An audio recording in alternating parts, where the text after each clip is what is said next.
ജോസച്ചാ എന്നാണ്ട് വിശേഷം? ജോസേട്ടായി ജോസച്ചായെന്ന് വിളിക്കാം. ഇല്ല, ഞങ്ങൾ അങ്ങനെയാ വിളിക്കുന്നത്. ജോസച്ചാ എന്നാണ്ട് വിശേഷം? നല്ല വിശേഷം. സുഖമായിട്ട് പോകണം അച്ഛാ.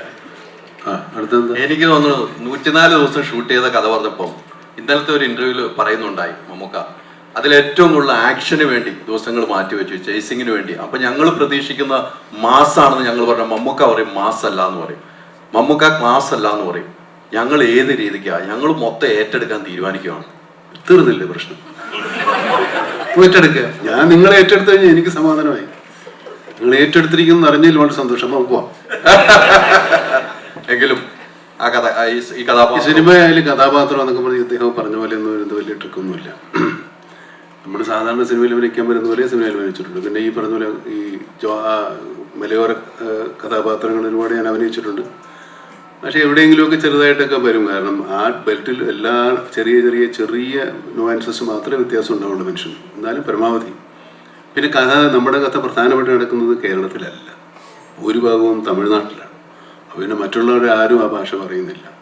അതുകൊണ്ട് അങ്ങനെ ഒരു സ്ലാങ്ങിന് ഒരു വലിയ പ്രാധാന്യം പിടിക്കേണ്ട. ഈ ക്യാരക്ടർ ജോസേട്ടായിയുടെ ക്യാരക്ടർ മാത്രമേ ഉള്ളൂ നമ്മൾ ഈ ഭാഗത്ത് കാണുന്നുള്ളൂ. ബാക്കിയുള്ളവരൊക്കെ തമിഴ്നാട്ടുകാരും ഇവരൊക്കെയാണ്. അപ്പോൾ അതുകൊണ്ട് ആ പ്രശ്നങ്ങളൊന്നുമില്ല. പിന്നെ തമാശ എന്ന് പറയാൻ പറ്റും, എന്താണ് പറയുക, ഹ്യൂമർ അവിടെ ഇവിടെയൊക്കെ വന്നു പോകുന്നു. കാരണം അതിനൊന്നും നേരമില്ല ഈ സിനിമയിൽ. അല്ല, തമാശ പറഞ്ഞല്ല, മനുഷ്യന്റെ തലയിൽ തീ പിടിച്ച് നിൽക്കുമ്പോൾ തമാശ പറയാൻ സമയം ഉണ്ടാവും.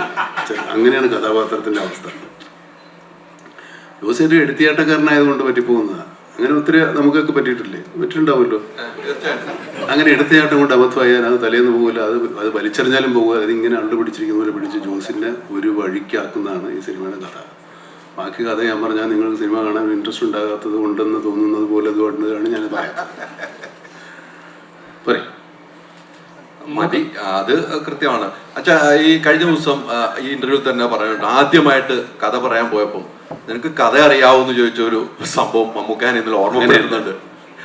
ഞാനൊരു സ്ക്രിപ്റ്റ് റൈറ്ററാണ് എന്ന് ആര് പറഞ്ഞു എന്നോടൊന്ന് ചോദിച്ചത്. ശരി, തമാശ പറഞ്ഞല്ല, നമ്മളിവിടെയൊക്കെ പറയുന്ന അത്രയും പറഞ്ഞതുകൊണ്ട് അതുകൊണ്ട് നന്നായില്ലേ? തീർച്ചയായിട്ടും രണ്ടാമത്തെ സിനിമയായില്ലേ? അല്ല, ഒരുപാട് സിനിമ കഴിഞ്ഞു. മമ്മൂക്കാരുടെ കൂടെ രണ്ടാമത്തെ സിനിമ. ഈ ടെറൈനിൽ തന്നെ ഒരു ആക്ഷൻ കോമഡി ജോണറിൽ നമുക്ക് പല സിനിമകളും ചെയ്തിട്ടുണ്ട്, നമ്മളൊക്കെ ആസ്വദിച്ചിട്ടുണ്ടെന്ന് അറിയാം. അപ്പോഴേക്കും വീണ്ടും അതേ ഇപ്പൊ ഒരു അച്ചായനായിട്ടുള്ള ഒരു ക്യാരക്ടർ ചെയ്യാൻ നേരത്ത് മുമ്പ് ചെയ്ത ക്യാരക്ടറിനെ റീവിസിറ്റ് ചെയ്യുകയും കൂടെ ചെയ്യണമല്ലോ. അപ്പൊ എന്നിട്ടായിരിക്കണം ഒരു ക്യാരക്ടർ സെറ്റ് ചെയ്യുക. അപ്പൊ അതിനെ എങ്ങനെയായിരുന്നു നോക്കി കണ്ടത്?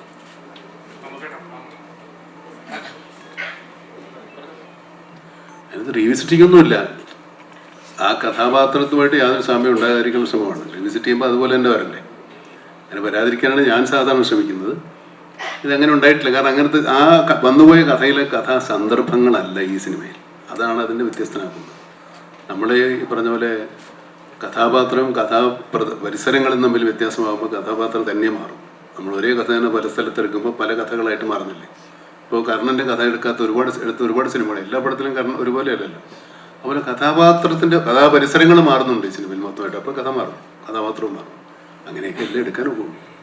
നമുക്ക് പറയണ്ടായി ദുബായ് ലോഞ്ചില് ഇതൊരു സാമ്പിള് മാത്രമാണെന്ന് പറഞ്ഞു. അപ്പം ട്രെയിലറിനെ പറ്റി പറഞ്ഞു. അല്ല, അതെ, ഇതൊരു സാമ്പിള് മാത്രമാണ്. അപ്പൊ യഥാർത്ഥ വെടിക്കെട്ട് ഇനി വരാനിരിക്കുന്നേ ഉള്ളൂ. കുഴി ചാടിക്കല്ലേ? അത് വെടിക്കെട്ടാണെന്ന് നിങ്ങൾക്ക് തോന്നുന്നുണ്ടെങ്കിൽ ചിലപ്പോൾ വന്നേക്കാം. തോന്നട്ടെ എങ്ങനെയെങ്കിലും, നിങ്ങളത് ഉടക്കല്ലേ. ട്രിപ്പിൾ സ്ട്രോങ് ആണോ?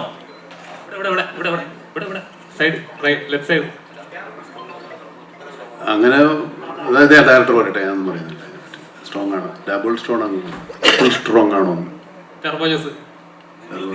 അതൊക്കെ നിങ്ങൾ സിനിമ കണ്ടിട്ട് തീരുമാനിച്ചാൽ മതി. ഇതെന്താ സംഭവം എന്ന് വെച്ച് കഴിഞ്ഞാൽ ആ കഥയുടെ അല്ലെങ്കിൽ ആ സിനിമയുടെ സ്വഭാവത്തിനനുസരിച്ച് പരമാവധി ശ്രമിച്ചിട്ടുണ്ട് എല്ലാവരും. പ്രത്യേകിച്ചും നമുക്ക് ഒരുപാട് എഫേർട്ട് ഇട്ട് ചെയ്തിരിക്കുന്ന സിനിമയാണ്. നിങ്ങൾക്ക് സന്തോഷമുണ്ടാകാനും നിങ്ങൾക്ക് ആനന്ദമുണ്ടാകാൻ വേണ്ടി തന്നെയാണ് അദ്ദേഹം അത്രയും കഷ്ടപ്പെട്ടത്. നിങ്ങൾ കാണും, അത് നിങ്ങൾ തീരുമാനിക്കും.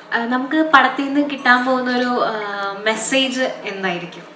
ഇപ്പോൾ മുൻകൂട്ടി പറയുവാണെങ്കിൽ എനിക്കത് ചോദിക്കാമോ എന്ന് അറിയില്ല. ഞാൻ കേട്ടൊരു കാര്യമാണ്, ചോദിക്കാമോ?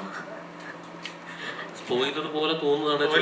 സ്പോയിലർ അങ്ങനെ വേണേ എന്ന് വെച്ചാൽ ഒരു സ്കാമിനെ കുറിച്ച് അത് ഞാൻ കേട്ടിട്ടുണ്ട്.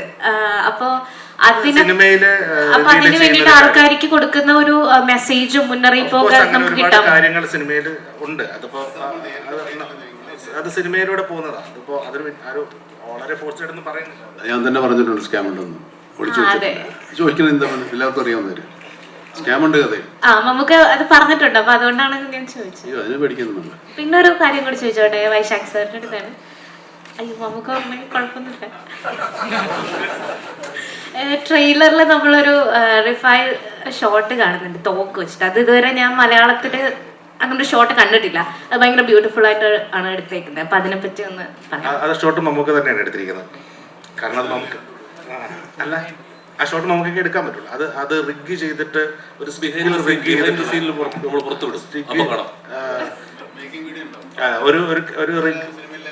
ഒരു സ്റ്റിക്കിൽ ഒരു ക്യാമറ റിഗ് ചെയ്തിട്ടാണ് എടുക്കുന്നത്.